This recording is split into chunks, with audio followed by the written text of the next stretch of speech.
All right.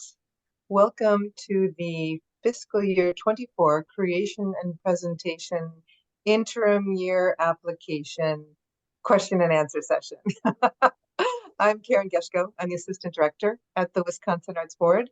And with me here today to help facilitate this Q&A and walkthrough of the interim year application is, Caitlin, would you introduce yourself? Yeah, I'm Caitlin Burrell. I'm the Folk and Traditional Arts Coordinator at the Arts Board, and I'll pass it to Dale. Yeah, I'm Dale Johnson, Grants and Information Specialist here at the Arts Board. Very much appreciate you two being here and appreciate those of you who decided to show up in person instead of wait for the recording. Thank you for that. I'm going to actually ask if you have any burning questions that you brought to this session before we jump in to the sort of full-on Q&A, and as people are coming on. And I will also say, and maybe repeat in a bit, that if you belong to a presenting organization or an organization that did not receive a fiscal year 23 grant award from us last year, then you are on the wrong call. I mean, if you are in one of those two categories, you need to be in the full year Q&A recording setup. So please go visit that recording if you are a presenting organization or didn't get an FY23 Creation and Presentation Grant Award last year. All others, you are in the right place. All disciplines except for presenting are doing the interim year piece of the cycle. And yeah, so I'm just going to look around the screen, kind of sort of. Two faces are sharing smiles. Thank you very much. And see if anybody has any burning questions. You're welcome to ask questions as we go through as well. Hearing none. Okay, then we're going to jump into the Q&A. Caitlin, would you be so kind as to open up the draft application, the interim year application? We always go through the Nuclearis Cat Farms application in these sessions. They are always applying, those cat farm folks. And as also an known interim as Johnson. an interim applicant, you'll see the application in the in progress session, second bottom half of the screen under in progress. And there will not be nearly as, you will not have 18 in progress items, but you will find your interim application, creation and presentation, and there is the interim. And if you are watching this as a recording and you're not sure how to get into the system, that's another sort of quick recording that we have on the YouTube session. We won't go through that piece now. We assume that if you're doing an interim year application, you already know that piece for the most people that are on this particular call or watching this recording. Alrighty, so you are in our Smart Simple system. You're looking at the application form per se. If you have any questions or sort of any updates to either your mission statement or your organizational history, something that you want to update in your basic information, the way to do that, Caitlin, can you show them how to do that? Just in the right-hand corner here, this organization profile. If you scroll on down at the bottom is the mission statement and organizational history, and you can edit those there and then go ahead and save. Always hit save. Yes, thank you. Great. So the first tab on the interim application form is the applicant information. So it pulls from that organizational profile that we just shared with you. So a lot of this is already pulled and you won't be able to change it on this sheet, which is why we just went through that other thing. And then as you scroll down on this page, oh, there's nothing to update here. Is that true? Yep. Oh, okay. Interim years. Love interim years. Okay. So then you move to the next tab, activity and access, and you choose the discipline that your organization fits best into. There's a long list. Our friends at the NEA developed it many years ago. It may be updated at a certain point, but for now, pull the number, click on the line that most clearly reflects where you think you are as an organization, and don't spend a lot of time on it. it shouldn't be that hard to figure out. If you have questions, call or email in any of this throughout the whole process. Our support staff would be happy to help you figure that out. Then we're moving into the accessibility piece, and this is specifically kind of re-grounding us in the information that you shared in your full year application, whether that was last year, 2 years ago, or 3 years ago. So again, you're just kind of updating us. Is your facility still accessible in all of these ways? Have things changed? Let us know. And then if there are other ways that your organization, your facility, your programs are accessible to people with disabilities, this is a really great place to put that. So have you started doing audio description, or do you continue to do audio description, for example, or do you have sign language interpreters, or whatever that is. So that's a great place to put that there. Please go to the next one, Caitlin. And then again, operating budget, just kind of updating us on this last year's fiscal information. So you're looking at reminding us when your fiscal year begins, whether you're a calendar year, January 1 through December 31st, or whether, like us, you have a fiscal year that's different.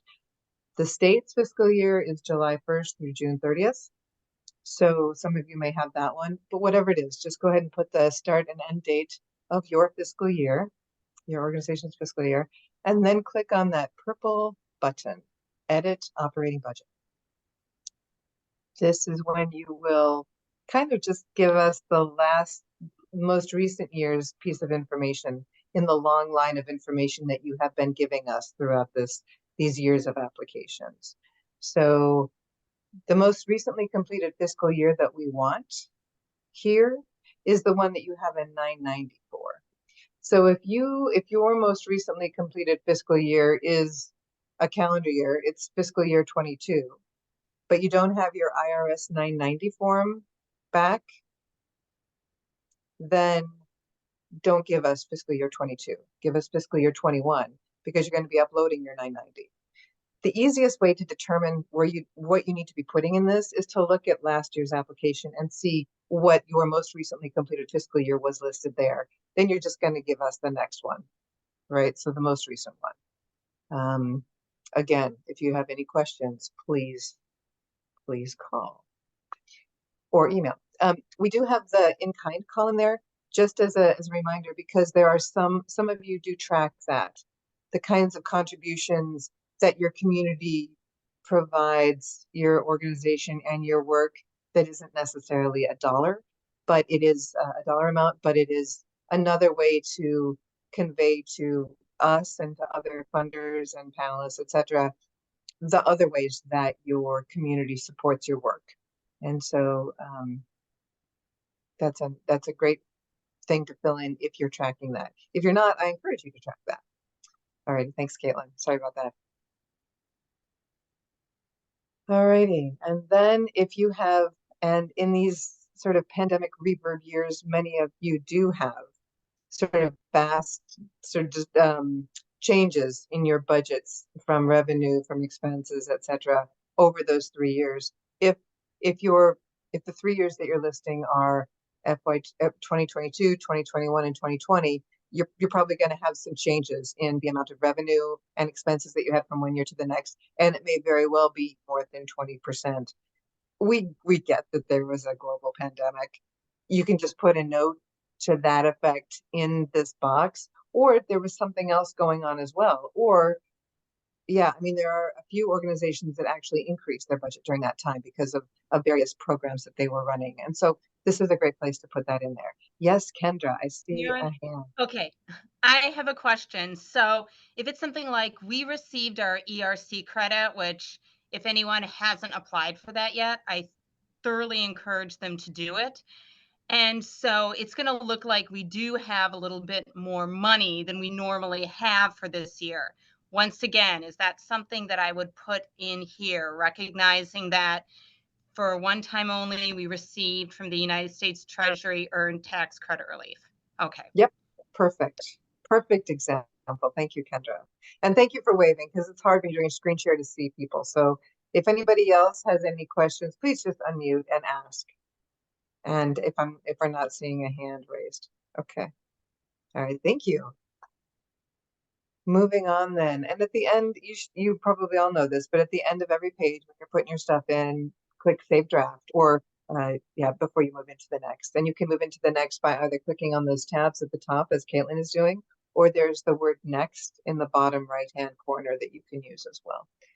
Alrighty, the narrative we really try to keep short and simple for you all, and just it's kind of the update on, yes, we're still doing what we said we were doing when we submitted our full year application, and here is some sort of previews for the work that we're doing in this year. So we have done from July 1st until now, or are going to be doing in the next 8 months, 7 months, whatever it ends up being.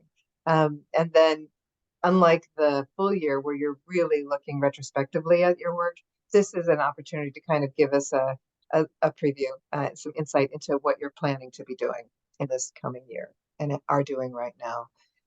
And then, yeah, if you would identify where you anticipate you'll be investing those Arts Board grant funds, whether it's staff, whether it's utilities, whether it's artist fees, whatever that is, that's really helpful for us to see here as well. And then Caitlin and I were just realizing, actually, we give you 1,000 words to do this because there's some groups that really want to share a lot of information. That's 4 pages, however. And I really don't want you guys to feel like you need to do 4 pages of information in this interim year thing. So spend as much time as you need, as much space as you need, as many words as you need to convey the answers to the questions that we're asking in these bullet points. But please don't feel like you need to do 4 years or 4 pages worth of work. In fact, we may just be making that a 500 word limit going forward. I know that we did increase it a while back because we had a number of groups just very frustrated that they couldn't share everything they wanted to share in here. But in part, that's what final reports are for too. So I'll just put that out there. And then at the end, at the very bottom of this tab, you'll see that we ask for the name and email address of the board member in your organization who is meeting the public value requirements of this grant in the current year. And as a reminder, we ask that a board member be that person instead of a staff person for a few reasons. One of which is because there are some groups where staff feels like they have to do everything and the board is kind of hands off, and that's a little frustrating. And so this is an opportunity to engage the board with a specific task. In some volunteer groups, this isn't a problem at all because the board is the de facto staff, and so whatever. But also, it is a way to share with your board members the fact that educating legislators and community leaders and all of that is one of the things about the value of public funding for the arts is important. And so they are tasking a board member who ideally is working and sharing a report with the other board members of your organization that they are that they're communicating to legislators, the governor, etc., about the fact that you've received a grant or applying for a grant or whatever, and the impact that has on the people in their district. It's just helpful to share that responsibility and that privilege. So, going to put that out there and say we look for the name and email of the person who's doing it this year. Sometimes it changes every year. Sometimes one person does it for a number of years. Whatever the answer is, we look forward to seeing that from you. And next to the support material. Alrighty. This is basically, if you are a small organization, small budget organization, and I put that in quotes, this is organizations that we say, 225,000 or less we'll consider small for the purposes of this particular program. Then you're probably not going to have a 990 to upload. And so you'll upload a Word document or an Excel document, or however you share your budget information, your annual organizational budget information with your board, with others, share that with us. We expect that there will be a full accounting of your revenue and a full accounting of your expenses. We expect that those will match or balance, if possible. And if they don't, then, just give us the real numbers. Really, that's what we're looking for here. And then if you're a medium or large organization, you will have for sure an IRS 990 to upload. And that's what we'll look for from you here. Then we're looking for your most recent season or exhibit brochure, or some link to where we can find that kind of information on your website. We're looking for the current season exhibit brochure. Yeah, Kendra. So we don't technically have a season brochure. We have on our website an events page. And then, of course, as our free community performances and as our events approach, we create posters that we post all over the place that feature them. So I've never quite known what to do with this section. Thank you for asking the question again. Do you have on your website something that says, this is what we did in 2022 or our fiscal 2022? These are the places we were. These are the sort of dates that we performed, all of that good stuff? No, we have what's coming up. Like, this is where you'll be able to find us. So that's on our events page. Don't actually have our social media and our Facebook talk about that all of the time, though. Do you do an annual report or anything like that, kind of looking back on what you did Most the definitely. previous year? Yes, we do. Yes, we do. That would be what I would put here, especially if it talks about the artistic programming somewhere beyond just the numbers, right? Yeah, we have a state of the school address that we give to all of our families and that we submit to the community, just via Facebook, that shows exactly what we've done. So, okay.